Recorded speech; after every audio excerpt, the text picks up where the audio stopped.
السلام علیکم عزیز طالب علموں، آج ایک بار پھر آپ کی خدمت میں ہم حاضر ہوئے ہیں ایک نیا سیگمنٹ لے کے اور ایک نیا عنوان لے کے۔ یہ سیگمنٹ جو ہے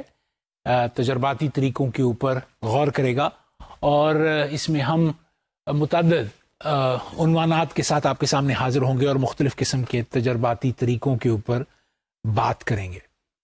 آج کا جو موضوع ہے وہ دراصل اس کی پہلی کڑی ہے، اور ہم اس بات کو جب شروع کریں گے تو اس میں یہ دیکھیں گے کہ شروع اوائل میں جو تحقیق ہے وہ کس طرح سے ہوتی ہے، اور کس طرح سے جو لوگ ہیں اور ماہرین جو ہیں وہ بچوں کی نشو و نما کو ان طریقہ کاروں کو استعمال کرتے ہوئے اسٹڈی کرتے ہیں اور تحقیق کرتے ہیں۔ آج کا جو موضوع ہے یا ٹاپک ہے اس کا تعلق جو ہے وہ سیمپلز اور پاپولیشنز کے ساتھ ہے، اور اس کا تعلق نیشنل سرویز اور ایپیڈیمیولوجیکل اسٹڈیز کے ساتھ، اور ہم ظاہر ہے اس کے اوپر زیادہ ڈیٹیل سے بات کریں گے آہستہ آہستہ، اور یہ بات جو ہے آپ کو یقیناً بڑی آسانی سے سمجھ آ جائے گی، کوئی اتنا مشکل کام نہیں ہے۔ میں پہلے آج کے عنوان کا اوور ویو یا اس کا ایک چھوٹا سا جائزہ جو ہے وہ لے لیں۔ آج ہم پہلی تو چیز پاپولیشنز اور سیمپلز کے بارے میں بات کریں گے۔ ہم پاپولیشنز کی تعریف کریں گے اور سیمپلز کی تعریف کریں گے، اور دیکھیں گے کہ ان کا استعمال جو ہے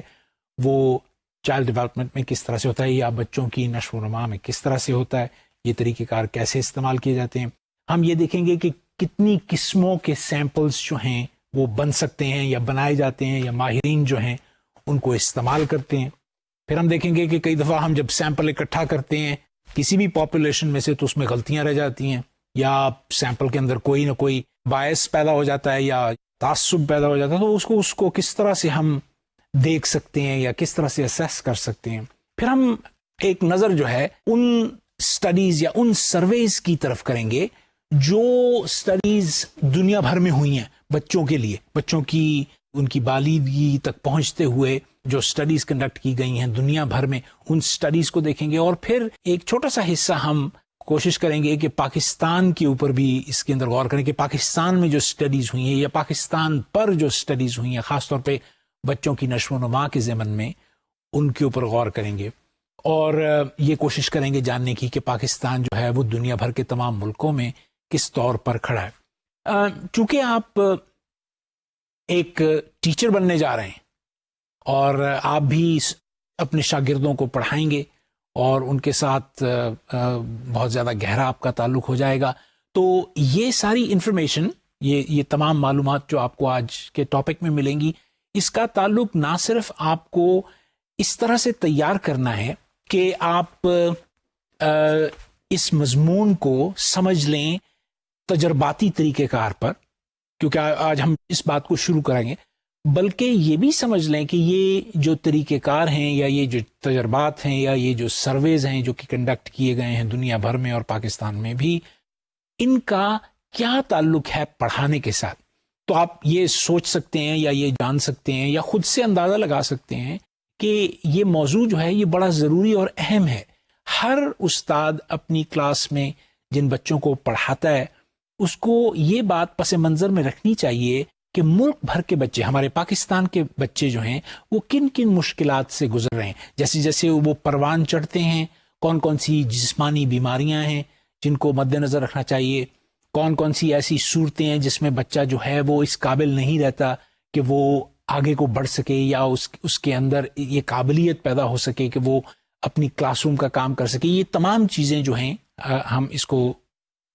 ایک نظر اس پر دوڑائیں گے، اور یقیناً آج جو ہم بات کریں گے وہ ان بچوں کے بارے میں ہیں جو ابھی اسکول میں داخل نہیں ہوئے، یا اسکول میں اگر وہ داخل ہوئے ہیں تو وہ پرائمری ایجوکیشن میں، کنڈرگارٹن میں، کچی جماعت میں داخل ہوئے ہیں، اور وہ ابھی اس طرح سے اپنی تعلیم کو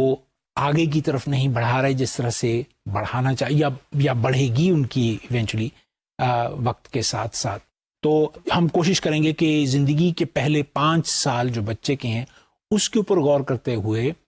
ان تجرباتی طریقوں کو اپنی گرفت میں لیتے ہوئے اس بات کی کوشش کریں کہ نہ صرف یہ کہ ہمیں ان تمام تحقیقات کا علم ہو جائے اور ہمیں ان کی سمجھ آ جائے، بلکہ ہم ان تحقیقات کو کسی طور پر اپنی کلاس روم میں بھی کسی طرح سے استعمال کر سکیں اور ان سے کوئی مثبت فائدہ اٹھا سکیں اپنی کلاس روم کے اسٹرکچر کے حساب سے، اپنی کلاس روم میں اپنے اسٹوڈنٹس کو مدد دینے کی صورت میں، تاکہ اندازہ کر سکیں آپ لوگ خود بحیثیت استاد کے کہ یہ آپ کو کس طرح سے آپ کے لیے زود مند اور فائدہ مند ہو سکتا ہے۔ تو اس ضمن میں ہم جو بات کریں گے وہ نہ صرف پاپولیشنز اور سیمپلز کی ہے اور مختلف سیمپلز کی کائنڈز کی ہے، بلکہ ایپیڈیمیولوجیکل اسٹڈیز، یہ وہ تحقیقات ہیں جو کہ عموماً میڈیکل سائنسز کا حصہ ہے، اور میڈیکل سائنسز کے لوگ جو ہیں وہ مشاورت کے ساتھ نفسیات دان اور ماہرین تعلیم اور عمرانیات کے ماہرین تمام لوگوں کے ساتھ مل کر اکٹھے یکجا ہو کر لوگوں کے اندر صحت کے بارے میں یا صحت کے پیٹرنز کے بارے میں انفارمیشن اکٹھی کرتے ہیں، اور اس کے لیے بے شمار سروے وہ کنڈکٹ کرتے ہیں۔ شاید آپ کو بھی موقع ملا ہو کہ آپ کو کسی سروے کا حصہ آپ بنے ہوں، یا آپ کو سروے بھرنے کی توفیق ہوئی ہو یا موقع ملا ہو جس میں آپ سوالات کے جواب دیتے ہیں۔ یہ سوالات کے جوابات جو ہیں پھر ماہرین اکٹھے کر کے ان کے اوپر تجزیہ کر کے کسی نتیجے پر پہنچتے ہیں کہ ایک خاص گروہ، جیسے پاکستان کا ایک گروہ ہے،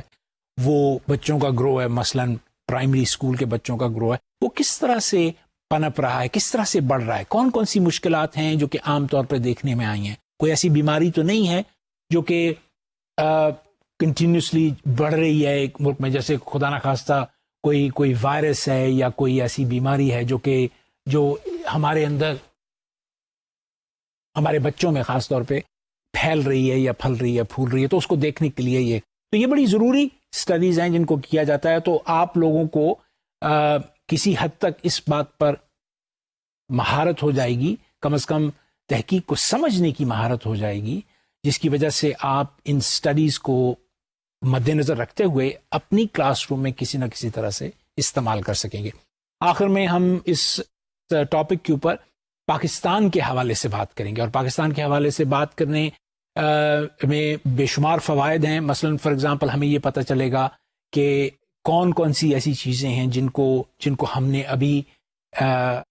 جن کے ساتھ جن پہ کام ہونا ہے۔ مثلاً فار ایگزامپل بہت ساری ایسی بیماریاں ہیں جو بچوں میں موجود ہیں،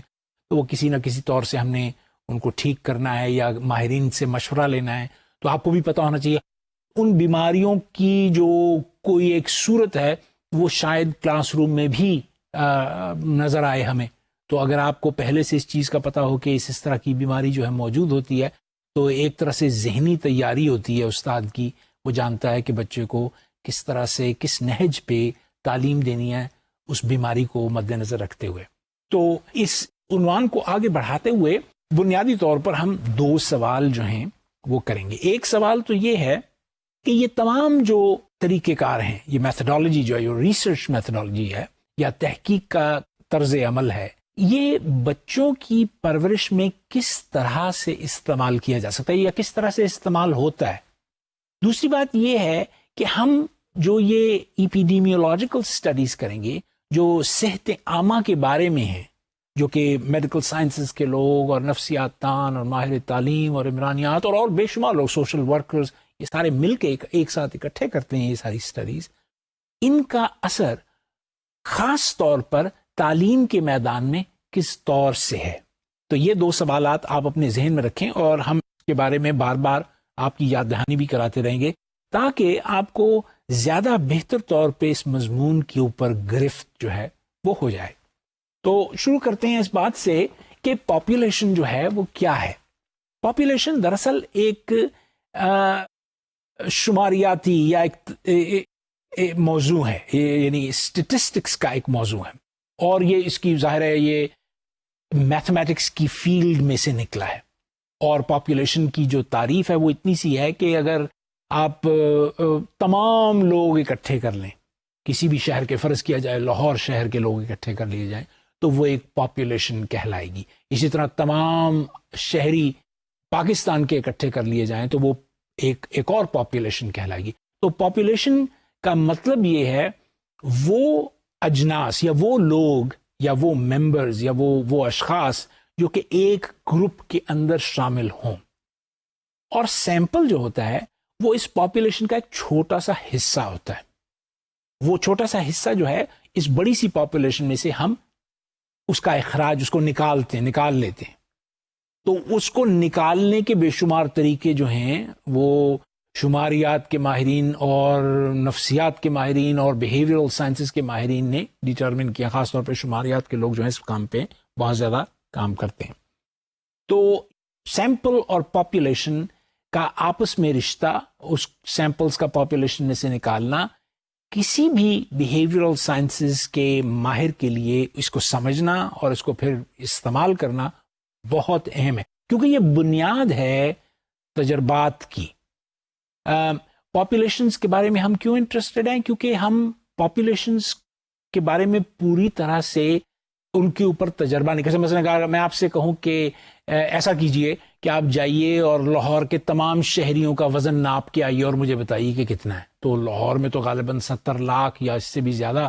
لوگ جو ہیں وہ بستے ہیں. ایک فرد کے لیے ہر کے گھر پہ دروازے پہ جانا، کھٹکھٹانا اور کہنا بھائی یہ میرے پاس وزن کرنے کی مشین ہے، اس پہ 1 منٹ کھڑے ہوتے ہو تو میں تمہارا وزن کر لوں، اور پھر اس کا وزن نوٹ کرنا، پھر اگلے دروازے پہ جانا، اس انسان کی تو پوری زندگی گزر جائے گی وزن ناپتے ناپتے، اور پھر بھی لاہور کے شہریوں کی جو تعداد ہے وہ ختم نہیں ہوگی. تو ایسا ممکن نہیں ہے کہ ہم پوری پاپولیشن کا ایسٹیمیٹس جو ہیں یا پوری پاپولیشن کو ہم ناپ سکیں کسی طرح سے. تو ہم کیا کرتے ہیں کہ ہم اس پاپولیشن میں سے ایک چھوٹا سا سیمپل جو ہے وہ ڈرا کر لیتے ہیں. اگر لاہور میں 70 لاکھ لوگ رہتے ہیں تو ہم ان میں سے کیا کریں گے کہ ہم 1000 لوگ جو ہے نا مختلف لاہور کے حصوں میں سے چیدہ اکٹھے کر لیں گے، ان کا وزن ناپ لیں گے، اور اس کی جو اوسط بنے گی اس کے بعد اس کا اطلاق ہم واپس پاپولیشن پہ کریں گے. یعنی اس کا استعمال جو ہم کہیں گے کہ اگر ان 1000 لوگوں کا اوسط وزن جو ہے مرد اور عورتیں ملا کر فرض کیا جائے، مجھے تو پاؤنڈز میں پتا ہے لیکن کلوز میں پتا نہیں ہے، لیکن پاؤنڈز میں لیٹس سپوز کہ ہے 150 کے قریب، تو ہم یہ کہہ سکتے ہیں بڑی آسانی کے ساتھ کہ لاہور میں اوسط وزن لوگوں کا جو ہے وہ تقریباً 150 پاؤنڈ ہے. اس میں مرد اور عورتیں جو ہیں شامل ہیں. تو یہ ایک بڑا مفید طریقہ ہے کہ کم وقت میں بہت زیادہ ایفیشنسی کے ساتھ ہم ایک چھوٹے سے گروہ کے اوپر اس کی خصوصیات کو ماپ کے ایک بڑے گروہ کے بارے میں اندیا یا قیافہ جو ہے وہ لگا سکتے ہیں. تو یہ ایک ریسرچ کا پہلو بن جاتا ہے. اب اس چیز میں یہ بات سمجھنی چاہیے کہ تمام ایکسپیریمنٹل ریسرچ، جتنی بھی ایکسپیریمنٹل ریسرچ ہو رہی ہے، اس میں سیمپل اور پاپولیشن جو ہیں وہ دراصل فاؤنڈیشن کا کام، اساس کا کام کرتے ہیں. اس کے بغیر ریسرچ جو ہے وہ ممکن نہیں ہے. تو کسی بھی کوانٹیٹیو ریسرچ کو اگر آپ اس میں غوطہ غزن ہو کے دیکھیں یا جھلکی ماریں اس میں، تو آپ کو نظر آئے گا کہ سیمپلز کا اور پاپولیشنز کا آپس میں بڑا گہرا تعلق ہے، اور اسی کی بنیاد پر ہم یہ تحقیق جو ہے اس کو آگے بڑھاتے ہیں. جب بھی کسی سیمپل کو یا کسی پاپولیشن کو ہم اس کے بارے میں تحقیق کرنے کی، تو ہمارا زور جو ہوتا ہے وہ کسی نہ کسی وصف کے اوپر ہوتا ہے. جیسے ہم نے ابھی وزن کی بات کی، لاہور میں لوگوں کا وزن، ٹھیک ہے، تو وزن جو ہے وہ لوگوں کا ہے. آف کورس یہ بات سمجھنی چاہیے آپ لوگوں کو کہ ہم لوگوں کا ہی وزن ناپیں گے، اور اس میں لوگ ہی شامل نہیں، جس بھی چیز کو آپ ماپنا چاہیں. فرض کیا جائے اگر آپ جانوروں کے بارے میں تحقیق کرنا چاہتے ہیں تو جانوروں کے بارے میں بھی آپ کسی نہ کسی خصوصیت یا کسی نہ کسی وصف یا کسی نہ کسی کیریکٹرسٹک کے بارے میں اسٹڈی کنڈکٹ کریں گے. آپ یہ جان لیں کسی طور سے کہ ان وظائف کو سمجھنے کے لیے ہم سیمپلز اور پاپولیشنز کو یا ان کی مدد جو ہے لیتے ہیں. سیمپلز عموماً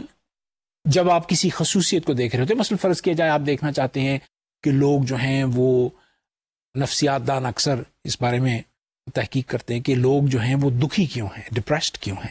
تو یہ ایک خصوصیت ہے جو لوگوں میں موجود ہے. کچھ لوگ زیادہ دکھی ہیں، کچھ لوگ کم دکھی ہیں، اور کسی طرح سے یہ اندازہ لگانا کہ لوگ جو ہیں وہ کس حد تک دکھی ہیں، اس کو ہم ڈٹرمن کر سکتے ہیں سیمپل اسٹیٹسٹکس کے ساتھ. جس وقت ہم کسی خصوصیت یا وصف کو کسی پاپولیشن میں دیکھتے ہیں اور اس کے بارے میں اندازہ لگانا چاہتے ہیں، تو اس وصف کو ٹیکنیکلی اسٹیٹسٹکس کی زبان میں ہم پیرامیٹر کہتے ہیں. یہ پیرامیٹر جو ہے یہ جس وقت سیمپل کے اندر آتا ہے اور اسی خصوصیت کو ہم لیتے ہیں، جیسے وزن لیا یا دکھی ہونا لیا یا خوشی لی، کوئی بھی ایسا وصف جو ہے جو اس کو ہم لیتے ہیں، تو اس کو ہم اسٹیٹسٹک کہتے ہیں. تو یہ ایک ریلیشن شپ ہے جو کہ پاپولیشن اور سیمپلز کے درمیان ایگزسٹ کرتا ہے. اگر آپ اس سلائیڈ کے اوپر غور کریں، شاید آپ لوگوں نے بچپن میں اسکول میں اس کے بارے میں پڑھا ہو. اس کو وین ایک آدمی تھا جس نے میتھمیٹکس کے اندر استعمال کیا اور اس کو رائج کیا. یہ وین ڈائیگرامز ہیں. تو جو مستطیل آپ دیکھ رہے ہیں جو اوپر نیلے رنگ کا ہے وہ پاپولیشن کہلاتا ہے، اور جو دائرہ نیچے آپ کو نظر آ رہا ہے وہ سیمپل کا دائرہ ہے. اور اگر آپ دیکھیں تو یہ مستطیل ہے، اس میں نے چھوٹی چھوٹی شکلیں بنا دی ہیں لوگوں کی، اور وہ تمام لوگ جو ہیں مسکرا رہے ہیں. اور اگر آپ بغور اس سلائیڈ کو دیکھیں تو آپ کو نظر آئے گا کہ ان لوگوں کی شکلیں جو ہیں مختلف رنگوں کی ہیں. مسکرا تو یہ سارے رہے ہیں، کچھ لوگ ان میں پیلے ہیں، کچھ نیلے ہیں، اور so on and so forth. So ہر پاپولیشن میں مختلف قسم کے افراد جو ہیں موجود ہوتے ہیں. مختلف افراد ان کی نسل کی وجہ سے لوگ مختلف ہو سکتے ہیں، ان کی جنس کی وجہ سے مختلف ہو سکتے ہیں، عمر کی وجہ سے مختلف ہو سکتے ہیں. یہ تو ان کے فزیکل کیریکٹرسٹکس ہیں جن کی وجہ سے وہ مختلف ہو سکتے ہیں. اس کے ساتھ ساتھ ان کے اندر جو وظائف ہیں وہ بھی کم اور بڑھتی کے ساتھ ہو سکتے ہیں. مثلا اگر ہم خوشی کو دیکھنا چاہ رہے ہیں تو کچھ لوگ جو ہیں وہ آپ انہیں ملیں وہ ہر وقت ہی خوش رہتے ہیں کہ جی آج بڑی مشکل تھی، آج کوئی کنوینس ہی نہیں ملی، لیکن کوئی بات نہیں، بڑا مزہ آیا، آج ہم سائیکل پہ آ گئے، تو وہ خوشی رہتے ہیں. کچھ لوگ جو ہوتے ہیں وہ ازلی طور سے دکھی رہتے ہیں. ان کے پاس آپ یہ بھی کہہ دو کہ بھئی تمہیں یہ تمہارا انعامی بانڈ نکل آیا ہے تو تم یہ لے لو پیسے، وہ کہتے ہیں یہ تو بڑے تھوڑے پیسے ہیں، ہم تو اس میں گزارا نہیں ہوتا، یہ بڑے دکھی ہیں. تو ہر طرح کا شخص جو ہے آپ کو مل جائے گا. تو جو سیمپل آپ اس پاپولیشن میں سے نکال رہے ہیں، ایکسٹریکٹ کر رہے ہیں یا ڈرا کر رہے ہیں، تو کوشش یہ کرنی ہے، اور ماہرین یہی کوشش کرتے ہیں کہ کسی نہ کسی طور سے یہ جو سیمپل ہے یہ اس پاپولیشن کو ریپرزینٹ کرتا ہو. ریپرزینٹ کا مطلب ہے مشابہ ہو. ایسا نہ ہو کہ جو سیمپل آپ اکٹھا کر لیں وہ آپ کی پاپولیشن کے ساتھ ملتا جلتا نہ ہو. اگر ایسا ہوگا تو جو بھی تحقیق آپ اپنے سیمپل کے اوپر کریں گے اس کا اطلاق، اس کی انفرنس جو ہے وہ آپ پاپولیشن کے بارے میں نہیں کر پائیں گے. سو سیمپلز کو اکٹھا کرنا ایک بڑا ہی یہ مہارت رکھتا ہے کام، اور بڑے لوگ بڑی ساری زندگی اپنی اس میں گال دیتے ہیں تحقیق کرتے ہوئے کہ وہ سیمپلز کو کس طرح سے اکٹھا کرتے ہیں اور کس طرح سے پھر ان کا اطلاق جو ہے وہ پاپولیشنز کی طرف کرتا ہے. سو اس تصویر میں جو آپ دیکھ رہے ہیں اس سلائیڈ کے اوپر، یہ پاپولیشن ہے ان تمام لوگوں کی جو خوش ہیں، ہیپینس کے اوپر بیسڈ ہے، اور جو سیمپل ہم نے ڈرا کیا ہے وہ بھی ان لوگوں کا ہے جس کے اندر یہ وصف یا یہ کیریکٹرسٹک موجود ہے ہیپینس کی. ہاں کچھ میں کم ہوگی اور کچھ میں زیادہ ہوگی. جو بھی ہمارا آلہ ہے ہیپینس کو میجر کرنے کے، خوشی کو میجر کرنے کے لیے، وہ آلہ ہم کو اوسطاً یہ بتائے گا کہ اس سیمپل میں خوش ہونے والے لوگ جو ہیں، یا یہ جو لوگ ہیں جو خوش ہیں، یہ اوسطاً کتنا خوش ہیں. تو یہ ایک بڑا اچھا طریقہ ہے جس کی ذریعے سے ہم اس کو ناپ سکتے ہیں، کر سکتے ہیں. مثلا آپ اپنی کلاس روم میں یہ جاننا چاہتے ہیں کہ آپ کے طالب علم جو ہیں وہ آپ کی تعلیم یا آپ کے تعلیم دینے کے بعد کتنے خوش ہیں یا کتنے مطمئن ہیں. جب آپ ان کو کوئی مضمون پڑھاتے ہیں، جیسے سائنس کا مضمون پڑھائیں، یا ان کو آپ انگریزی کا مضمون پڑھائیں، یا ان کو آپ کوئی اور سوشل سٹڈیز کا مضمون پڑھائیں، تو میرا خیال ہے کورس کے ختم ہونے کے بعد آپ یہ جاننا چاہیں گے کہ میرے جو شاگرد تھے وہ کس حد تک میرے سے مطمئن ہے، یا کس حد تک اس مضمون سے مطمئن ہے جو انہوں نے پڑھا ہے. تو آپ ایک چھوٹا سا آلہ یا ایک کوسچنر یا سروے انسٹرومنٹ جو ہے وہ بنا سکتے ہیں. اس میں 4 5 7 سوال لکھ سکتے ہیں اور ان بچوں کو پوچھ سکتے ہیں، خاص طور پہ جو بڑی کلاسوں کے بچے ہیں، جیسے 5ویں 6ٹھی کے بچے ہیں، ان سے پوچھ سکتے ہیں کہ بتاؤ بھائی تم نے یہ مضمون پڑھا ہے سائنس کا، تو تم کتنے خوش ہو اس مضمون کو پڑھنے کے بعد. جب وہ اپنی خوشی کا اظہار کریں گے، ظاہر ہے تمام لوگ تو خوش نہیں ہوں گے، کچھ لوگ سائنس سے بھاگتے ہیں، میرے جیسے لوگ تو بالکل بھاگ جاتے ہیں. تو وہ کہتے ہیں کہ ہمیں پسند آیا اور ہمیں ناپسند آیا. اگر آپ یہی پسند اور ناپسند کی تفریق رکھیں تو آپ کو پتہ چل جائے گا کہ کتنے بچے اوسطاً خوش تھے اس مضمون کو پڑھنے کے بعد، اور کتنے بچے جو تھے وہ ناخوش تھے اس مضمون کو پڑھنے کے بعد. پھر ایک معتبر اور ایک رسپانسبل ٹیچر کا کام یہ ہے کہ وہ کہتا ہے کہ یار وہ کون سے ایسے عناصر ہیں جن کی وجہ سے یہ بچے جو ہیں یہ ناخوش میری کلاس سے چلے گئے. میں نے تو بڑی زور لگایا تھا اس کو پڑھانے کا، سائنس کا، تو اس میں سے مجھے یہ پتہ چلا کہ تقریباً 25% بچے جو تھے وہ ناخوش ہو کے چلے گئے, ان کو مزہ ہی نہیں آیا سائنس پڑھنے کا. تو پھر میں اس بات کے سراغ میں لگ جاؤں گا کہ کسی طرح سے مجھے پتہ چل جائے کہ وہ کون کون سے ایسے عناصر ہیں جن سے میں اپنے بچوں کو اور خوش کر سکتا ہوں جو اگلی کلاس آ رہی ہے. تو یہ آپ کے لیے بڑا فائدہ مند کام ہو سکتا ہے جب آپ پروفیسر بنیں گے. اس ضمن میں 2 قسم کے سیمپلز ہم ایکسٹریکٹ کر سکتے ہیں. ایک طرح کے سیمپلز جو ہیں ان کو ہم کہتے ہیں probability samples. probability samples ایسے سیمپلز ہوتے ہیں جس میں ہر فرد کو جو پاپولیشن میں موجود ہوتا ہے برابر کا چانس ملتا ہے کہ وہ سیمپل میں داخل ہو سکے. ٹھیک ہے نا, مثلاً اگر آپ یہ کوشش کر رہے ہیں ایک سیمپل اکٹھی کرنے کی جس کے اندر آپ یہ اسکول کے بچوں میں سے ایک سیمپل بنانا چاہتے ہیں. مثلاً آپ کسی اسکول میں پڑھا رہے ہیں تو وہاں پر فرض کیا جائے 1000 بچہ پڑھتا ہے, تو آپ اس میں سے 50 بچوں کا سیمپل جو ہے وہ نکالنا چاہتے ہیں. تو اگر ہر بچے کو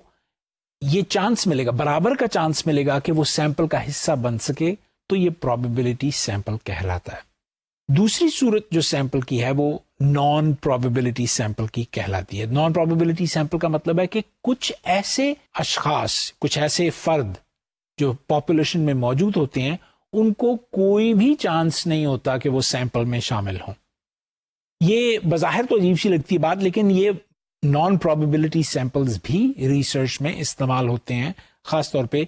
ایکسکلوژن کرائٹیریا کے مطابق, جس کے اندر ہم یہ جانتے ہیں کہ کچھ لوگوں کو ذاتی طور پر ہم نکال دیتے ہیں اپنی تحقیق میں سے کیونکہ ان کو ہم اپنی تحقیق میں شامل نہیں کرنا چاہتے یا انکلوڈ نہیں کرنا چاہتے. ہم اس کے بارے میں اور بات کریں گے. پرابیبلٹی سیمپلز میں میتھمیٹکلی اسپیکنگ ہر انسان کا 0 سے زیادہ امکان ہوتا ہے کسی بھی سیمپل میں شامل ہونے کے لیے, اور نان پرابیبلٹی سیمپل میں کچھ لوگوں کا امکان سیمپل میں شامل ہونے کا 0 ہوتا ہے, یعنی وہ کبھی بھی اس سیمپل میں شامل نہیں ہو سکتے. میں ایک چھوٹی سی مثال آپ کو دیتا چلوں تاکہ آپ کو یہ بات کلیئر ہو جائے. مثلا فرض کیا جائے آپ تحقیق کر رہے ہیں نوجوان بچوں کے اوپر جو اسکولوں میں پڑھ رہے ہیں, تو اس کے لیے آپ ایک سیمپل اکٹھا کریں گے. تو جب اسکول میں سے آپ بچوں کے لیے سیمپل اکٹھا کریں گے تو آپ ان تمام بچوں کو اپنے سیمپل میں لے کے آئیں گے جو اسکول میں پڑھتے ہوں گے, اور ان تمام عمر رسیدہ لوگوں کو اپنے سیمپل میں نہیں لائیں گے جو اسکول میں نہیں پڑھتے ہوں گے. یہ ممکن نہیں, یا یہ اس کا امکان کم ہے کہ عمر رسیدہ لوگ اسکولوں میں پڑھیں. اور کوئی ہمت والا آدمی ضرور ہو سکتا ہے جو کہے کہ میں پرائمری یا سیکنڈری اسکول میں جا کر داخلہ لے لوں گا کیونکہ میں نے کبھی علم حاصل نہیں کیا تھا اور میں پڑھوں. تو ایسا شاذ و نادر ہی ہوگا. تو ایسی صورت میں بھی آپ غالباً اس شخص کو اپنے سیمپل میں شامل نہیں کریں گے, بلکہ صرف بچوں کو ہی اپنے سیمپل میں شامل کریں گے اسٹڈی کنڈکٹ کرنے کے لیے. یہ جو تصویر میں آپ کو اب دکھا رہا ہوں یا آپ کی اسکرین پر اس وقت تصویر موجود ہے, وہ دراصل ایک اسکیمیٹک ڈائیگرام ہے جو کہ آپ دیکھ سکتے ہیں, جس میں 2 قسم کے سیمپل ہیں. ایک پرابیبلٹی سیمپل ہے اور ایک نان پرابیبلٹی سیمپل ہے. جو پرابیبلٹی سیمپل ہے اس کی 3 قسمیں جو ہیں وہ دکھائی جا رہی ہیں. ایک رینڈم سیمپل ہے, ایک سسٹمیٹک سیمپل ہے, اور ایک اسٹریٹیفائڈ سیمپل ہے. اس سے اور بھی زیادہ اس کی قسمیں ہوتی ہیں, لیکن ہم یہ کوئی خاص وجہ نہیں, مگر عمومی طور پر چونکہ یہ طولانی ہو جائے گی بات اور بڑی لمبی ہو جائے گی, تو ہم اپنی کنسنٹریشن جو ہے ان 3 قسموں کی طرف کریں گے. اسی طرح نان پرابیبلٹی سیمپلز میں کوٹا سیمپلنگ اور کنوینئنس سیمپلنگ جو ہے وہ موجود ہے, اور اس کی بھی اور بہت ساری قسمیں جن کے بارے میں ہم بات نہیں کریں گے کیونکہ وہ بات لمبی ہو جائے گی. لیکن موٹی بات جو سمجھنے والی ہے, اور کسی طرح سے یہ بات پریکٹیکل بھی ہے, کیونکہ اگر آپ کبھی کوئی ریسرچ کرنا چاہیں تو ان تمام قسم کے سیمپل کو آپ اپنی کلاس روم میں یا اپنے اسکول میں یا اپنی ریسرچ میں بڑی آسانی کے ساتھ استعمال کر سکتے ہیں. تو ہم یہ ساری قسمیں جو ہیں ایک ایک کر کے دیکھتے ہیں. رینڈم سیمپل جو ہے ایک ایسا سیمپل ہے جس میں آپ رینڈملی کسی منطق یا کسی چالاکی کی وجہ سے نہیں, بلکہ ویسے ہی بغیر کسی خیال کے لوگوں کو آپ اپنے سیمپل میں اکٹھا کرنے کی کوشش کریں. رینڈم سیمپلز جو ہیں وہ ان میں یہ خصوصیت موجود ہوتی ہے کہ ہر وہ شخص جو پاپولیشن میں موجود ہوتا ہے اس کا ایکول چانس ہے, برابری کا اس کا چانس ہے کہ وہ اس سیمپل میں جو ہے شامل ہو سکے. یہ سکہ بند کہنا چاہیے سیمپل ہے جو کہ تمام اور بیشتر ریسرچ میں استعمال ہوتا ہے، رینڈم سیمپل. اس کے بعد سسٹمیٹک سیمپل ہے. سسٹمیٹک سیمپل جو ہے وہ قدرے بہتر ہوتا ہے رینڈم سیمپل سے، کیونکہ اس کے اندر جب ہم سیمپل تیار کرتے ہیں تو اس میں تھوڑا سا سسٹمیٹکلی اس کو اسٹڈی کرنے کی کوشش کرتے ہیں، یا سسٹمیٹکلی اس کو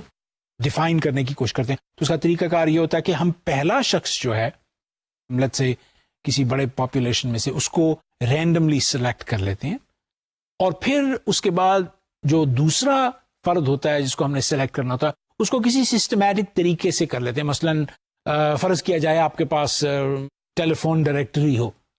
تو اس میں آپ آنکھیں بند کر کے ایک صفحے پہ اپنی انگلی رکھتے ہیں، تو یہ رینڈملی آپ نے ایک فرد کو سلیکٹ کر لیا. اس کو آپ فون ملا کے کہتے ہیں کہ میاں بتائیے آپ کس جماعت میں پڑھتے ہیں، تو وہ کہتا ہے جی میں 5ویں جماعت میں پڑھتا ہوں. پھر آپ کیا کرتے ہیں، اس ٹیلی فون ڈائریکٹری کے اندر 6 ناموں کے بعد ایک اور شخص کے نام کو اس کی نشاندہی کرتے ہیں، اس کو فون کر کے پوچھتے ہیں کہ جی آپ کے گھر میں کوئی ایسا ہے جو کہ 6ٹھی جماعت میں پڑھتا ہو تو ہماری اس سے بات کرا دیں. اور وہ کہتا ہے کہ ہاں میرا بیٹا ہے جو 6ٹھی جماعت میں پڑھتا ہے، یا نہیں پڑھتا فرض کیا جائے، تو اس کے مطابق پھر آپ اس کو سسٹمیٹکلی اس سیمپل کو ایکسٹریکٹ یا ڈرا کرتے ہیں. آخر میں اسٹریٹیفائڈ سیمپلنگ ہے جو کہ پروبیبلٹی سیمپلنگ کی ایک قسم ہے. اسٹریٹیفائڈ سیمپلنگ میں پاپولیشن جو ہے وہ اسٹریٹاز میں یا ٹکڑوں میں بٹی ہوئی ہوتی ہے. شاید آپ نے کبھی دیکھا بھی ہو کہ اکثر ماہر جغرافیہ دان جو جیولوجسٹ ہوتے ہیں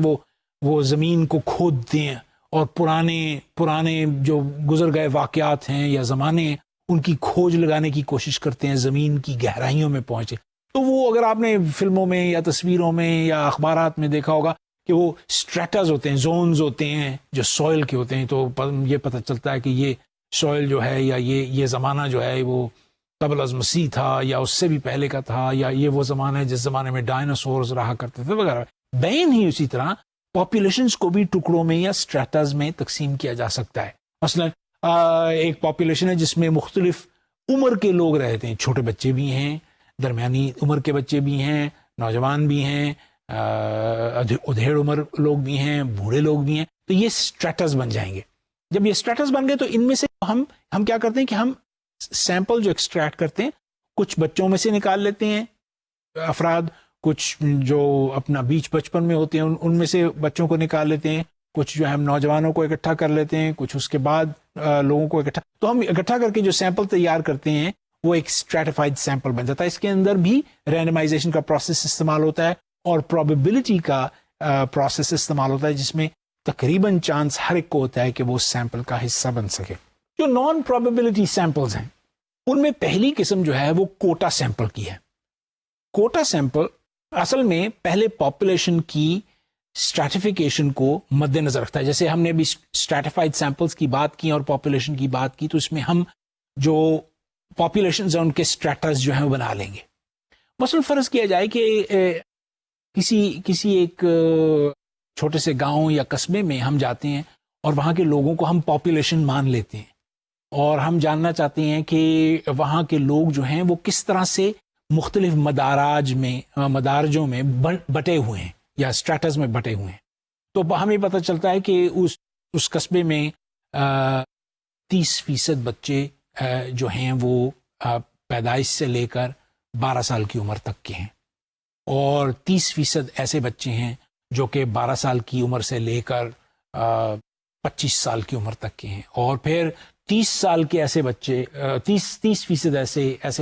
اشخاص اس قصبے میں موجود ہیں جو 25 سال سے زیادہ کی عمر کے ہیں، تقریباً 50 سال کی عمر کے اندر تک جاتے ہیں، اور تقریباً 10% ایسے لوگ ہیں جو کہ اس سے بھی زیادہ ہیں. تو ہمارے پاس تناسب آ جائے گا مختلف لوگوں کے گروہوں کا، کہ بچے جو ہیں وہ 30% ہیں، جو نوجوان ہیں وہ 30% ہیں اس پاپولیشن میں، 30% جو ہیں وہ ادھیڑ عمر کے یا بڑے لوگ ہیں، بڑی عمر کے لوگ ہیں، اور 10% جو ہیں وہ بزرگوں کے زمرے، ایسے لوگ ہیں جو بزرگی کے زمرے میں جو ہیں وہ آتے ہیں. تو ہمارے پاس یہ جو 30 اور 10 کی تناسب آ گئی. اگر ہم ایک سیمپل ایسا تیار کریں جس میں 3 بچے ہوں اور 3 نوجوان ہوں اور 3 ادھیڑ عمر لوگ ہوں اور ایک بوڑھا شخص ہو جو اس میں ہے، تو یہ 10 لوگوں کا جو چھوٹا سا ایک سیمپل تیار ہوگا، یہ دراصل کوٹا سیمپل کہلائے گا، جو کہ بالکل مماثل ہوگا پاپولیشن کے جو کہ جس کی پروپورشن یا ڈسٹریبیوشن جو ہے اس سیمپل سے ملتی جلتی ہوگی. اگر آپ اس سلائیڈ کو دیکھیں تو اس میں آپ کو کوٹا سیمپل کی تعریف جو ہے وہ مل جائے گی. اس کے ساتھ ہی کنوینئنس سیمپل ہے. کنوینئنس سیمپل یا ایکسیڈنٹل سیمپل ایک دوسری قسم کا سیمپل ہے جو کہ ہم پاپولیشن سے ایکسٹریکٹ کر سکتے ہیں. کنوینئنس سیمپل دراصل ایسا سیمپل ہوتا ہے جس کے اندر کوئی خاص پہلے سے تیاری نہیں ہوتی سیمپل کو اکٹھا کرنے کی، بلکہ آپ جاتے ہیں اور جو بھی آپ کو مل جاتا ہے اس کو آپ اپنے سیمپل میں شامل کر لیتے ہیں. مثلاً کلاس روم میں گئے اور چیزہ بچوں کو بغیر کسی وجہ کے اکٹھا کر کے ان کے اوپر جو بھی آپ نے اپنا تحقیقاتی تجربہ کرنا ہو ان کو اگر آپ لیں گے تو یہ ایک ایکسیڈنٹل سیمپل جو ہے بن جائے گا. عموماً ریسرچ جو ہے خاص طور پہ نفسیات کے مضمون میں ایکسیڈنٹل سیمپلز پہ کی جاتی ہے جو کہ اکٹھا کی. یہ نان پرابیبلٹی سیمپل ہے، اس کے اندر پرابیبلٹی جو ہے اس طرح سے استعمال نہیں ہوتی، لیکن اگر کافی سارا نمبر ہو اسٹوڈنٹس آپ کے افراد کا 30 سے زیادہ کے قریب آپ کے سیمپل میں، تو کوئی مشکل نہیں ہوتی ہے اور آپ آسانی کے ساتھ اپنی ریسرچ جو ہے اس کو کر سکتے ہیں اور اچھے نتائج جو ہیں وہ اخذ کر سکتے ہیں. اس کے ساتھ ساتھ اب ہم تھوڑی سی بات کریں گے سیمپلز کی ایررز کے بارے میں یا سیمپل کی بائسیز کے بارے میں. تو جب آپ سیمپل اکٹھا کرتے ہیں تو ظاہر ہے اس میں کوئی نہ کوئی چھوٹی موٹی ایرر جو ہے وہ رہ جاتی ہے. اس کا موٹا سا اصول یہ ہے کہ اگر آپ ایک پاپولیشن لیں اور اس کا ایک کیریکٹرسٹک لے لیں اور اس کو آپ ناپ لیں تو آپ کو اس کی لت سے فرض کیا جائے آپ ایک پاپولیشن لیتے ہیں، ایک چھوٹے سے قصبے کی پاپولیشن لیتے ہیں، چند ہزار لوگوں پر مشتمل ہے، اور فرض مال یہ سوچا جائے کہ ان ہزار لوگوں کو ایک جگہ اکٹھا کر کے ان کا وزن کر لیا جائے تو ہم ان کا اوسط وزن جو ہے وہ ڈٹرمن کر سکتے ہیں. جب ہمیں یہ پتہ چل جائے گا کہ اس قصبے کے لوگوں کا اوسط وزن جو ہے وہ کتنا ہے تو پھر ہم ایک سیمپل، چھوٹا سا سیمپل اگر اس میں سے نکالیں اور اس سیمپل کا وزن کریں اور اس کا پھر اوسط دیکھیں تو وہ اوسط جو سیمپل سے نکالی گئی ہے اور وہ اوسط جو پاپولیشن کی ہے وہ ضروری نہیں کہ ایک جیسی ہو. تو جو سیمپل ہے اس میں تھوڑا سا ایرر، اس میں تھوڑی سی غلطی جو ہے وہ موجود ہے. فرض کیا جائے کہ اگر اس پاپولیشن کی جو کیریکٹرسٹک ہے یا وزن جو ہم نے ناپا ہے وہ فرض کیا جائے 150 پاؤنڈ کے قریب ہے، اور اگر ہم سیمپل اکٹھا کریں اور ان کا وزن کریں تو ہو سکتا ہے وہ 160 پاؤنڈ کے قریب ہو. تو 10 پاؤنڈ کی غلطی جو ہے وہ سیمپل نے ڈٹرمن کی ہے. اگر آپ دوبارہ سیمپل لیں انہی لوگوں میں سے تو ہو سکتا ہے اس بار 140 پاؤنڈ اوسطاً وزن آئے. تو سیمپل جو ہے وہ کبھی بھی پاپولیشن کے کیریکٹرسٹک کے برابر نہیں ہوتا، اس میں کمی اور بیشی کا امکان رہتا ہے. اس طرح کی سیمپلنگ بائس کو یا سیمپلنگ ایرر کو ہم بنیادی طور پر سیمپل بائس کہتے ہیں، جو کہ وہ ٹرو پروبیبلٹی کو ریپرزینٹ نہیں کرتی جو کہ پاپولیشن کی ٹرو پروبیبلٹی ہوتی ہے یا ٹرو پروبیبلٹی کیریکٹرسٹک ہوتی ہے. اسی طرح ایسٹیمیشن ایرر بھی ہوتا ہے. پاپولیشن جب ہم سیمپل اکٹھا کرتے ہیں تو اس میں رینڈم سیمپل ایرر یا ایسٹیمیشن ایرر جو ہے وہ بھی ہوتا ہے. بجائے اس کے کہ ہم اپنی ساری کی ساری توجہ جو ہے وہ پاپولیشن کی طرف مرکوز رکھیں، ہم اپنی ساری توجہ جو ہے وہ سیمپل کی طرف مرکوز کر لیتے ہیں اور جو نتائج اخذ کرتے ہیں چونکہ اس میں ایرر موجود ہوتا ہے، یہ باعث یا یہ ایرر جو ہوتا ہے ہمارے اخذ کرنے کے یا ہمارے امکانات کو پوری طرح سے مکمل طور پر صحیح طور پر اس پاپولیشن کے بارے میں نہیں بتا سکتا جو کہ اس کو بتانا چاہیے. اب تھوڑا سا رخ ہم اپنی بحث کا ایک ایسی طرف کو موڑتے ہیں جس کا ہماری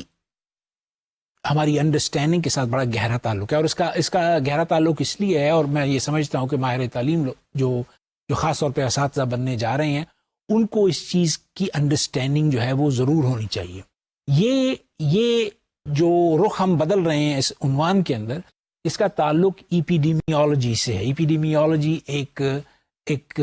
فیلڈ ہے، ایک سائنس ہے جس کی جو شاخ ہے میڈیکل سائنسز کی، لیکن اس میں بے شمار اور ماہرین جو ہیں وہ شامل ہوتے ہیں جیسے ہم نے شروع میں اس عنوان کے شروع میں کہا. اور یہ ایپیڈیمیولوجی جو ہے یہ دیکھتی ہے کہ گروہوں میں، شہروں میں، ممالک میں، پوری دنیا میں لوگوں کی صحت کا رجحان یا ان کے اندر بیماری کا رجحان جو ہے وہ کس طرح سے ہے. اگر آپ فرض معال ہندوستان، پاکستان، بنگلہ دیش، نیپال ایسے علاقوں میں جائیں گے تو آپ کو یہ پتہ چلے گا کہ بے شمار بچوں کے اندر نمونیا کی بیماری جو ہے وہ قدرے زیادہ ہے. اور اگر آپ ویسٹرن یورپین کنٹریز میں چلے جائیں گے تو وہاں آپ کو پتہ چلے گا کہ نمونیا کی بیماری جو ہے اتنی زیادہ نہیں ہے، اس تناسب سے نہیں ہے جتنی ہمارے ہاں ہے. تو یہ سوال یہ پیدا ہوتا ہے کہ یہ نتیجہ جو ہے ہم نے کیسے نکالا. اس نتیجے کو نکالنے کے لیے دراصل جو تحقیق کی گئی ہے وہ بہت سارے گروہوں پہ کی گئی ہے، جیسے سیمپلز پہ کی گئی ہے. ہندوستان سے، پاکستان سے، بنگلہ دیش سے، نیپال سے مختلف چھوٹے چھوٹے گروہوں کے یا سیمپلز کو اکٹھا کیا گیا ہے، بچوں کے سیمپلز کو، اور یہ دیکھا گیا ہے یا یہ تشخیص کی گئی ہے کہ آیا ان کو نمونیا ہے یا نہیں. اس کی جو تناسب بنائی گئی ہے اس تناسب کو پھر انہوں نے ان گروہوں کے ساتھ کمپیئر کیا ہے جو کہ ویسٹرن یورپ میں جو ممالک ہیں یا گروہ ہیں ان میں سے جو سیمپلز نکلے ان کے ساتھ کیا. تو اگر یہ مقابلہ جو ہے یہ ہمیں یہ بتاتا ہے کہ پاکستان میں یا بنگلہ دیش میں یا سری لنکا میں نمونیا سے مر جانے والے بچے جو ہیں وہ 18% ہیں کمپیئر ٹو سے، اس کا اگر مقابلہ کیا جائے ویسٹرن یورپین کنٹری سے وہاں پر 2 یا 3% ہے. تو ہمیں یہ پتہ چلے گا کہ یہاں پر ایک خاص نمونیا کی بیماری جو ہے وہ پریولنٹ ہے، وہ زیادہ ہے compare to western European countries. تو ایپیڈیمیولوجیکل اسٹڈیز خاص طور پہ بچوں کی نشو و نما کے ضمن میں بیماریوں کے لیے بہت حساس ہے. تمام لوگ جو بچوں کا مطالعہ کرتے ہیں، چاہے وہ میڈیکل ڈاکٹرز ہوں، چاہے وہ نفسیات دان ہوں، چاہے ماہر تعلیم ہوں، چاہے عمرانیات کے ماہر ہوں، چاہے سوشل ورکرز ہوں، حتیٰ کہ اینتھروپالوجسٹ ہوں، تو وہ یہ انٹرسٹ لیتے ہیں کہ بچوں کو کس کس طرح کی بیماریاں لاحق ہیں. قدرت نے یہ کچھ ایسا اصول بنایا ہے کہ ہماری جو بیماریاں ہیں وہ عموماً کم ہوتی. زیادہ تر لوگ جو ہوتے ہیں وہ زیادہ صحت مند ہوتے ہیں تاکہ وہ ایک صحت مند معاشرے کو آگے کی طرف لے کے چلیں. لیکن بیماریاں بہر کیف موجود ہوتی ہیں، چاہے وہ کم ہی کیوں نہ ہوں. تو ان کے بارے میں تحقیق کرنا ضروری ہے اور ان کو سمجھنا ضروری ہے تاکہ ان کا کسی طرح سے ان کی روک تھام ہو سکے یا ان کا سد باب ہو سکے. اور پھر ایک اور یعنی جو معاشرہ جس کے اندر وہ بیماریاں کم سے کم ہوتی چلی جاتی ہیں وہ اور زیادہ پھلتا پھولتا اور بڑھتا ہے اور اس میں تکلیف کی جو ہے کمی ہو جاتی ہے. سب سے زیادہ مشکل اور سب سے گھنونی بیماری موت ہے. 2 قسم کی اموات جو ہیں ان کے بارے میں ورلڈ ہیلتھ آرگنائزیشن جسے کہا جاتا ہے بہت زیادہ دلچسپی رکھتا ہے اور سمجھنے کی کوشش کرتا ہے. ایک موت کی بیماری یا موت کی کیفیت، موت کی صورت، وہ بچے کی پیدائش سے لے کر 1 مہینے تک کے دوران ہوتی ہے. اس کو ہم نیونیٹل مورٹیلٹی کہتے ہیں. اور دوسری موت کی صورت بچوں کے اندر جو ہے وہ 1 ماہ سے لے کر 59 ماہ تک یعنی 5 سال تک اس دوران جو ہے واقع ہوتی ہے. اس کو ہم چائلڈہڈ یا چائلڈ مورٹیلٹی کہتے ہیں. تو یہ دیکھنے میں آیا ہے کہ وہ تمام ملک جو ڈیولپنگ کنٹریز ہیں ان کے اندر اس کی شرح، اس کی مقدار جو ہے وہ زیادہ ہے نسبتاً ان ملکوں کے جو کہ ڈیولپڈ کنٹریز ہیں. تو بے شمار اس کے اوپر سوالات ہیں اور اس بے شمار لوگوں کے خیالات ہیں. لوگوں نے تحقیق کی ہے یہ جاننے کے لیے کہ وہ کون سے ایسے عناصر ہیں جن کی وجہ سے ڈیولپنگ کنٹریز کے اندر جو ابھی بن رہے ہیں، پھل رہے ہیں، پھول رہے ہیں، ان کے اندر یہ بچوں کی بیماریاں جو ہیں یہ کیوں کر زیادہ ہیں اور کون کون سی ایسی وجوہات ہیں جن کی وجہ سے اس کی روک تھام کی جا سکتی ہے. ورلڈ ہیلتھ آرگنائزیشن یہ کوشش کر رہی ہے کہ اس کی کسی نہ کسی طرح سے روک تھام ہو، چاہے ڈیولپنگ کنٹریز میں ہو چاہے ڈیولپڈ کنٹریز میں ہو. بچوں کو کسی نہ کسی طور سے بچایا جانا چاہیے. گو کہ ان لوگوں کی یہ کوشش اور کاوش کی ورلڈ ہیلتھ آرگنائزیشن کی بڑی زبردست ہے، بڑی جامع ہے، اور تمام دنیا کے ملکوں میں تقریباً 193 ملکوں میں انہوں نے بڑے زور لگا کے اس کو کم کرنے کی کوشش کی ہے اور کسی حد تک یہ واقعی کم ہو گئی ہے. لیکن ورلڈ ہیلتھ آرگنائزیشن کا بھی ریسنٹلی 2010 میں یہ بیان آیا ہے کہ ہم کوشش کرنا چاہتے ہیں کہ 2015 تک ہم اس کی شرح کو 2/3 طور پر کم کر لیں. اگر آپ نیکسٹ سلائیڈ کو دیکھیں تو اس کے اندر آپ کو یہ ایک نقشہ، ایک فگر موجود ہے جس کے اندر آپ دیکھ سکتے ہیں کہ نیونیٹل مورٹیلٹی جو ہے وہ برتھ سے لے کر 1 مہینے تک کی ہے، اور چائلڈہڈ یا چائلڈ مورٹیلٹی جو ہے وہ پیدائش سے لے کر تقریباً 5 سال کی عمر یا 59 ماہ تک کی مدت میں جو ہے وہ پیش آتی ہے. یہ فگر جو ہے یہ آپ کی یاد دہانی کے لیے، آپ کو سمجھانے کے لیے، تاکہ آپ کو یہ 2 مختلف قسم کی اموات کی صورت جو ہے وہ یاد رہ سکے. تقریباً 2010 کی سٹیٹسٹکس کے مطابق اس وقت دنیا میں 7.6 ملین چھوٹے بچے جو ہیں، جو کہ 5 سال کی عمر سے کم ہیں، وہ موت کا شکار ہو جاتے ہیں. اور ورلڈ ہیلتھ آرگنائزیشن کی کوشش ہے کہ وہ 2015 تک اس کی شرح کو 2/3 کم کر دے، یعنی اس کی تعداد جو ہے تقریباً 2 ملین یا 2 ملین سے کچھ کم جو ہے وہ رہ جائے گی 2015 تک. لیکن اس میں بہت ساری مشکلات ہیں. مثلاً وہ تمام ممالک جو کہ ابھی ڈیولپنگ کنٹریز ہیں، جہاں پر اکنامک پرابلمز ہیں، جہاں پر سوشل پرابلمز ہیں، وہاں پر ریچ نہیں کیا جا سکتا، وہاں پر بہت سارے ان پرابلمز کو حل نہیں کیا جا سکتا. اور کسی حد تک جو ڈیولپڈ کنٹریز ہیں، جہاں پر پیسہ موجود ہے، جہاں آرگنائزیشن موجود ہے، جہاں سوشل انسٹیٹیوشنز موجود ہیں، وہاں پر ان پرابلمز کو حل کیا جا سکتا ہے. اور وہ بچے جو ہیں وہ دراصل اس موت کی اس کے شکار ہونے سے بچ رہے ہیں یا بچتے چلے جا رہے ہیں، اور ان کی وہاں پر افزائش جو ہے وہ ہوتی چلی جا رہی ہے. اب کون کون سی ایسی وجوہات ہیں کہ جن کی وجہ سے بچوں میں یہ اموات جو ہیں واقع ہوتی ہیں؟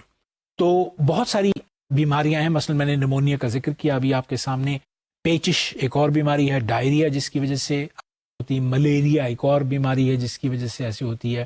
عموماً یہ کیفیات جو ہوتی ہیں زیادہ سنگین ہوتی ہیں. اگر بچہ جو ہے وہ 1 ماہ کا ہو، ایسے بچوں کو عموماً نمونیا کے ہو جانے کا امکان زیادہ ہوتا ہے، یا ملیریا کے ہو جانے کا امکان زیادہ، یا پیچش ڈائسینٹری یا ڈائریا ہو جانے کا امکان ہوتا ہے، جس کی وجہ سے یہ کیفیت ہوتی ہے. تو ڈائریا میں فرض کیا جائے، ڈائریا کی کیفیت کے اندر یا پیچش کی صورت میں بچہ جو ہے وہ جو بھی کھانا کھاتا ہے وہ اس کی جسم میں سے خارج ہوتا چلا جاتا ہے، اور وہ میل نیوٹریشن کا شکار ہو جاتا ہے، یا اس کو کھانا جو ہے وہ مناسب طور پر نہیں ملتا، جس کی وجہ سے اس کی زندگی جو ہے وہ خطرے میں پڑ جاتی ہے اور وہ بچ نہیں پاتا. اور ظاہر ہے اس کی ایک طرح سے معاشرتی وجہ جو ہے وہ اکنامکس یا پیسے ہیں. جو ماں باپ کے پاس اتنے پیسے یا اتنا زر نہیں ہوتا کہ وہ اپنے بچوں کو اچھا کھانا یا بہتر کھانا جو ہے وہ کھلا سکیں. تو تحقیق نے خاص طور پہ جو ایپیڈیمیولوجیکل اسٹڈیز ہیں، انہوں نے یہ اس بات کو ظاہر کیا کہ وہ ممالک جس میں لوگوں کے پاس کم پیسے یا ان کے پاس ذریعہ معاش جو ہے وہ اس قدر نہیں ہے جیسے کہ دوسرے ملکوں میں ہے، کوئی سے بھی ملک ہوں اس سے قطع نظر کہ کیا ہے، وہاں پر بچوں میں تقریباً 18% اموات کا یا ان کے مر جانے کا امکان ہوتا ہے، مقابلتاً کہ وہ ایسے ملکوں سے جن کا تعلق ہو جن کے ہاں بہت زیادہ پیسے ہیں یا انکم جو ہے وہ زیادہ ہے. تو ایسے بچے جو ہیں پھلتے پھولتے ہیں اور زیادہ دیر تک رہ سکتے ہیں. اگر آپ اس چارٹ کو دیکھیں، اس پائی چارٹ کو دیکھیں اس تصویر کے اندر، تو آپ کو بنیادی طور پر 2 حصے نظر آئیں گے. میں 2 حصوں کی طرف آپ کی توجہ مبذول کرانا چاہتا ہوں. وہ حصہ جو دائیں طرف ہے، جو سارے کا سارا پیلے رنگ میں ہے، وہ ان اموات پر مشتمل ہے جو کہ 1 مہینے کے اندر اندر ہو جاتی ہیں. یہ نقشہ یا یہ گراف جو ہے پوری دنیا کے بچوں کی اموات کے سلسلے میں ہے یا اس کی شرح ہے. اور اگر آپ اس کی شرح دیکھیں تو نیونیٹل ڈیتھ یا وہ اموات جو نوزائیدگی میں ہو جاتی ہیں، یعنی 1 مہینے میں ہی ہو جاتی ہیں، ان کی شرح تقریباً 41% ہے. تو یہ بہت بڑی شرح ہے. تقریباً 50% بچے جو ہیں وہ اپنی زندگی کے شروع میں ہی بچ نہیں پاتے اور موت کا شکار ہو جاتے ہیں. اگر آپ اس میں اسی گراف کو غور سے دیکھیں تو باقی حصہ جو اس کا ہے وہ سارے کا سارا ان اموات پر مشتمل ہے جو کہ بچوں کو لاحق ہوتی ہیں 1 ماہ سے لے کر 59 ماہ تک یا 5 سال تک، جو کہ اس کی تعریفی صورت ہے. اگر آپ اس گراف کے اوپر دیکھیں، ٹوٹلی بالکل اوپر دیکھیں، تو آپ کو نمونیا کی بیماری نظر آئے گی، اور آپ کو یہ نظر آئے گا کہ 4% ایسے بچے جو نازائیدہ ہوتے ہیں وہ اس بیماری کا شکار ہوتے ہیں پوری گلوبلی، پوری دنیا میں. اور 14% بچے ایسے ہوتے ہیں جو کہ 1 ماہ گزرنے کے بعد اس بیماری کا شکار ہو سکتے ہیں. اسی طرح ڈائریا ہے, پیچش ہے. نیچے اگر آپ دیکھیں اس تصویر کے نیچے تو آپ کو نظر آئے گا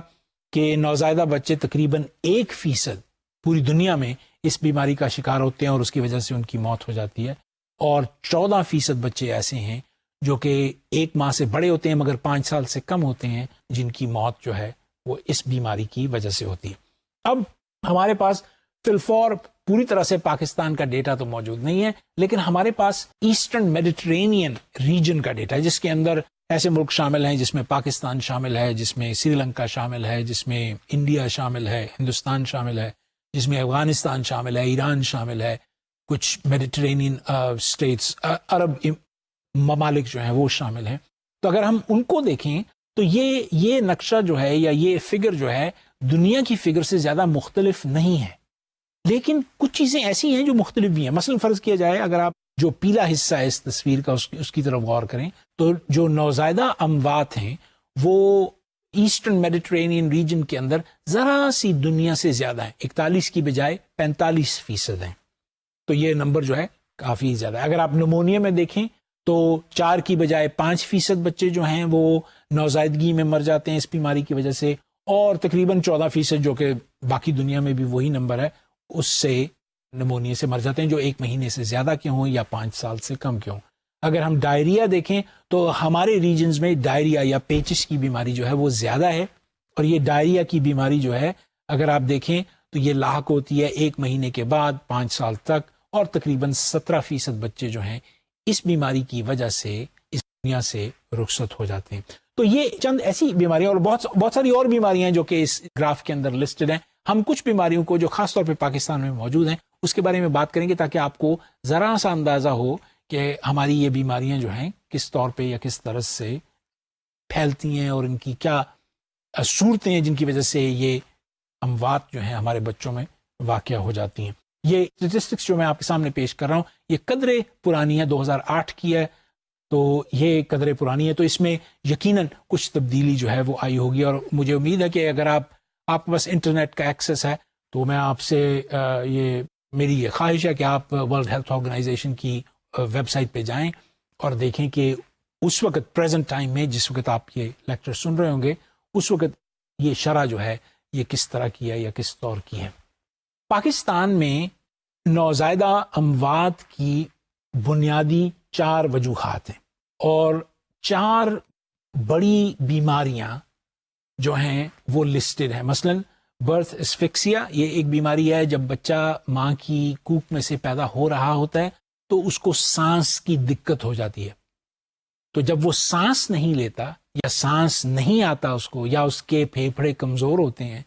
جس کی وجہ سے وہ سانس نہیں لے سکتا, تو موت جو ہے وہ واقع ہو جاتی ہے. بچہ اس وقت بہت زیادہ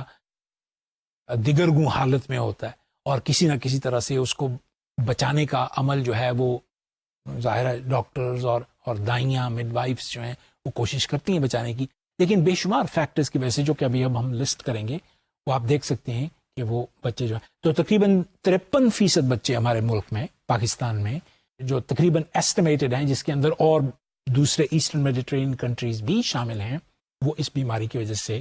جاں بحق ہوتے ہیں. سیپسس ایک اور بیماری ہے, پریٹرم برتھ کمپلیکیشنز ایک اور بیماری, کئی دفعہ زچہ کی حمل کی صورت کے اندر کمپلیکیشنز پیدا ہو جاتی ہیں جس کی وجہ سے بچہ جو ہے وہ ابورٹ ہو جاتا ہے یا اس کو ابورٹ کرنا پڑتا ہے, تو اس سے بھی بچے جو ہیں وہ زندہ رہ جاتے ہیں. فائنلی کنجنرل بیماریاں ہوتی ہیں یا ابنارملٹیز ہوتی ہیں, بچہ جو ہے ماں کے پیٹ کے اندر کسی باہر کے زہر کی وجہ سے یا کسی خارجی عنصر کی وجہ سے بیمار ہو جاتا ہے اور پھر وہ بچتا نہیں. جیسے پانی جو ہے وہ صاف نہیں تھا, ماں جو ہے وہ گندا پانی کسی طور سے پیتی رہی, تو جس کی وجہ سے وہ گندگی جو تھی وہ بچے تک پہنچ گئی اور وہ کنجینٹلی اور ماں کے پیٹ میں ہی اس کو زندہ رہنا اس کا دوبر ہو گیا اور حمل کسی طور سے ضائع ہو گیا. تو 43% بیماریاں ایسی ہیں. یہ یاد رہے کہ اس میں اس ٹیبل میں نہ صرف پاکستان شامل ہے بلکہ اور ممالک بھی شامل ہیں جو کہ ایسٹرن میڈیٹرینین کنٹریز سے تعلق رکھتے ہیں, مگر پاکستان کا نمبر قریب ہے برس کے. چائلڈہڈ ڈیتھس, بچپن کی جو اموات ہیں جو 1 ماہ سے لے کر 5 سال کے دوران ہیں, وہ آپ کے سامنے ہے. سب سے بڑا کاز جو ہے وہ نمونیا ہے, وہ آپ کے سامنے ہے, اور ڈائریا ہے. خدا کا شکر ہے کہ پاکستان میں اب ملیریا جو ہے وہ کم ہے، پہلے کی نسبت کم ہے. یہ جو نمبر آپ کو نظر آ رہا ہے یہ اور دیگر ایسٹرن میڈیٹرینین کنٹریز کی وجہ سے ہے جو کہ 57 ہے. پاکستان میں اس کا نمبر جو ہے کم ہے. اور انجریز اور چوٹ لگ جانے سے بچے بھی جو ہیں وہ مر جاتے ہیں. جیسے گاؤں میں، کھیتوں میں، کھلیانوں میں، سڑکوں پہ چلتے ہوئے بچے جن کے اوپر کوئی سرپرست نہ ہو، جیسے سڑک پار کرتے ہوئے بچہ جو ہے، چھوٹا سا بچہ 4-5 سال کا، وہ کسی حادثے کی نظر ہو جاتا ہے اور جس کی وجہ سے موت جو ہے وہ واقع ہو جاتی ہے. تو کوئی بھی حساس ملک جو ہے، کوئی بھی حساس قوم جو ہے، وہ اپنے آنے والی نسلوں کے لیے سوچ کے جاتی ہے. ماں باپ جو ہیں وہ اپنے بچوں کا خاص خیال رکھتے ہیں. وہ یہ نہیں چاہتے کہ ان کے بچے جو ہیں کسی مشکل میں مبتلا ہوں. تو ہر وقت ان کے لیے ہی وہ کچھ کرتے رہتے ہیں، چاہے وہ امیر ہوں چاہے وہ غریب ہوں، اس سے کوئی قطع نظر. تو وہ کوشش کرتے ہیں کہ ان کو کھانا مہیا کیا جائے، ان کو تعلیم مہیا کیا جائے. جتنا بھی وہ صاحب ثروت ہوتے ہیں یا صاحب ان کے پاس پیسے ہوتے ہیں، اس کے مطابق وہ اپنے بچوں کی دیکھ بھال کرتے ہیں. لیکن اگر خدا نخواستہ کوئی سرپرستی نہ ہو بچوں کے اوپر، یا بچے جو ہیں وہ بیمار ہوں یا وہ علیحدہ رہتے ہوں، تو یہ بڑی مشکل ہو جاتی ہے اور بچے جو ہیں وہ موت کا شکار ہو سکتے ہیں. وہ وجوہات جن کی وجہ سے بچوں کی اموات ہوتی ہے، خاص طور پہ نوزائیدہ اور اس کے بعد 5 سال سے کم بچوں کی اموات ہوتی ہے، اس کے بارے میں جو تحقیق ہوئی ہے، کچھ ہمارے مقامی تحقیق ہوئی ہے اور کچھ باہر کے لوگوں نے ہمارے ملک میں آ کے تحقیق کی ہے. انہوں نے 4 بڑے عناصر یا 4 بڑی وجوہات کی نشاندہی کی ہے جس کی وجہ سے ہمارے ہاں ان بچوں کی اموات کیا ہوتی ہے. پہلی وجہ جو ہے وہ ہے حمل کے درمیان وقفہ. بچوں کے درمیان وقفہ ہونا جو ہے وہ ضروری ہے. ماں کی صحت بچہ دینے کے بعد بہت شدت کے ساتھ اثر انداز ہوتی ہے. اگر ایک بچے اور دوسرے بچے کے درمیان اچھا وقفہ موجود ہے، 2 سال کا یا اس سے زیادہ کا، تو بچے جو ہیں، بچوں کی صحت اور ماں کی صحت بھلی رہتی ہے اور بچوں کی اموات میں کمی واقع ہو جاتی ہے. تو یہ بہت بڑا فیکٹر ہے، خاص طور پہ ہمارے گاؤں کے رہنے والے لوگوں میں یا قصبوں میں رہنے والے لوگوں میں، جن کے اندر بار بار عورتیں جو ہیں وہ حمل کے عمل سے گزرتی ہیں، تو ان کے بچے جو ہیں وہ ضائع ہوتے ہیں زیادہ نسبتاً شہروں میں رہنے والے لوگوں کے، جہاں پر ایسا عمل جو ہے کمتر ہے. اس کے ساتھ ساتھ پانی اور صفائی کی مشکلات ہیں. سب سے زیادہ بڑی وجہ جو ہے وہ پانی کی گندگی ہے. پانی میں بے شمار ایسے اجزاء شامل ہو جاتے ہیں اور مختلف قسم کے ٹاکسنز جو ہیں وہ شامل ہو جاتے ہیں، جس کی وجہ سے وہ پانی جو ہے بچوں تک پہنچتا ہے یا ماؤں تک پہنچتا ہے اور بچے جو ہیں وہ اس سے نبرداز ماں نہیں ہو سکتے اور اپنی جان دے دیتے ہیں. پھر معاشرتی طور پہ ہمارے ہاں اونچ نیچ زیادہ ہے، امیر اور غریب کا فرق زیادہ ہے. اور امیر تو چلو یا جن کے پاس پیسے ہیں وہ تو اخراجات پورے کر لیتے ہیں اپنے بچوں کے، لیکن غریب لوگوں کے پاس، جن کے پاس اتنے زیادہ ریسورسز نہیں ہوتے یا پیسے نہیں ہوتے، وہ اپنے بچوں کو پرووائڈ نہیں کر سکتے، اچھی نیوٹریشن، اچھا کھانا نہیں دے سکتے، جس کی وجہ سے یہ اموات جو ہیں وہ ہوتی ہیں. ایک خیال کے مطابق یہ بھی ہے کہ عورتوں اور مردوں میں فرق بے شمار ہے اور اس فرق کی وجہ سے بھی یہ بچوں کی اموات کے اوپر اثر ہوتا ہے. مثلا ہمارے ہاں مرد جو ہیں وہ ڈومینیٹ کرتے ہیں، وہ مضبوط ہوتے ہیں اور بڑے ہوتے ہیں اور وہ ان کا حکم چلتا ہے اپنے گھر کے اندر، اور عورتیں جو ہیں وہ اپنے حکم نہیں چلا سکتی، جس کی وجہ سے وہ مجبور ہوتی ہیں اور اگر پریگننسیز ہوں بھی تو بھی وہ اس عمل کے اندر سے گزرنا ان کو پڑتا ہے، اور کئی دفعہ یہ بچوں کی صحت کے لیے یا ان کی حیات کے لیے جو ہے وہ مشکل میں ہوتا ہے. پھر آف کورس ہم نے سوشیو اکنامک ڈفرینسز کی بات کر دی، امیری غریبی کی بات ہم نے کری دی. اب پاکستان کے لیے اور باقی دنیا کے لیے بھی گول یہ ہے کہ کسی طرح سے ہم اپنے ان بچوں کو بچائیں. نہ صرف ان بچوں کو بچائیں بلکہ ان کی پرورش جو ہے وہ بہتر طور پہ کر سکیں اور بہتر طور سے کریں. اور یہ گول جو ہے وہ ہمارے لیے، یعنی ہم ایک حساس قوم کے حساب سے ہمیں خود سے ہی اس چیز کا احساس ہونا چاہیے اور خود سے ہی اس کو لے کے چلنا چاہیے. تو ہم چاہتے ہیں کہ ہماری جو اموات کی شرح ہے وہ تقریباً 60% 2015 تک کم ہو جائے، جو کہ ورلڈ ہیلتھ آرگنائزیشن نے اسٹیپولیٹ کی ہے. اور ہم یہ جانتے ہیں کہ پاکستان جو ہے وہ اکنامکلی اتنا اسٹرانگ ملک نہیں ہے، یا ہمارے پاس ہماری معیشت جو ہے وہ اتنی مضبوط نہیں ہے کہ جس کی وجہ سے ہم تمام لوگوں کو پیسے دے سکیں یا ان کو فنڈ کر سکیں تاکہ ہمارے بچے. لیکن اپنی سطح پر جب بھی آپ چونکہ استاد بن رہے یا آپ اپنے ارد گرد لوگوں کو دیکھ رہے ہیں، تو اگر آپ دیکھیں تو یہ ہماری بھی اتنی ہی رسپانسبلٹی ہے کہ ہم اپنے بچوں کو ان کی نگہداشت جو ہے وہ مناسب انداز سے کریں، تاکہ وہ لوگ پنپ سکیں، بڑھ سکیں اور ہمارے ملک کے لیے یا ہماری قوم کے لیے بڑے کام کر سکیں۔ یقیناً ہماری یہ خوشی ہے۔ تو میں سارے ٹاپک کو سمرائز کرتا ہوں۔ ہم نے آج بات کی ہے سیمپلز کی اور پاپولیشنز کی، ہم نے مختلف قسم کے سیمپلز کی بات کی ہے، ہم نے یہ دیکھا ہے کہ ان سیمپلز کو کس طرح سے پاپولیشن سے نکالا جا سکتا ہے، یہ بڑی ضروری بات ہے۔ ہم نے یہ دیکھا ہے کہ سیمپلز جب ہم نکالتے ہیں یا ڈرا کرتے ہیں پاپولیشنز میں سے، تو کس طرح کی غلطیاں ہو سکتی ہیں، ایررز ہو سکتی ہیں، کس طرح کے بائسز جو ہیں وہ ہو سکتے ہیں۔ اور آخر میں ہم نے نظر ڈالی ہے اس کے اوپر ایپیڈیمیولوجیکل سٹڈیز کی، خاص طور پہ دنیا کے بچوں کی جہاں اموات ہو رہی ہیں اور اس پہ کنٹرول کرنے کی کوشش کی جا رہی ہے، اور ایک حساب سے پاکستان کے اوپر بھی کہ جس کے اندر یہ فیکٹرز جو ہیں افیکٹ کر رہے ہیں ہمارے بچوں کی اموات کے بارے میں۔ تو میں امید کرتا ہوں کہ اس بیک گراؤنڈ کے ساتھ، اس ریسرچ بیک گراؤنڈ کے ساتھ، اس تحقیقی پس منظر کے ساتھ آپ لوگوں کو کچھ اندازہ ضرور ہو جائے گا کہ جس وقت آپ اساتذہ بنیں گے تو کس طور سے آپ اپنے بچوں کو کس نگاہ سے دیکھیں گے، کیونکہ یہ ہمارا ایک بڑا ضروری سرمایہ ہے جس کو ہم نے آگے کی طرف بڑھانا ہے، اور اس سرمایہ کو آپ نے اپنے ہاتھوں سے گوندنا ہے۔ تو ایک نہ صرف پڑھانے کی حد تک بلکہ ان کی اور بہت ساری نشو و نما کی صورتوں کے لیے بھی آپ جو ہیں وہ شعوری طور پر آپ کے سامنے وہ رہنی چاہیے، تاکہ آپ کے بچے جو ہیں وہ مناسب طور پر پھلتے پھولتے رہیں، بڑھ سکیں اور نشو و نما پا سکیں۔ آپ کے ساتھ اجازت چاہتا ہوں، انشاءاللہ پھر ایک اور ٹاپک لے کے آپ کے سامنے حاضر ہوں گا، تب تک کے لیے اجازت دیجیے، خدا حافظ۔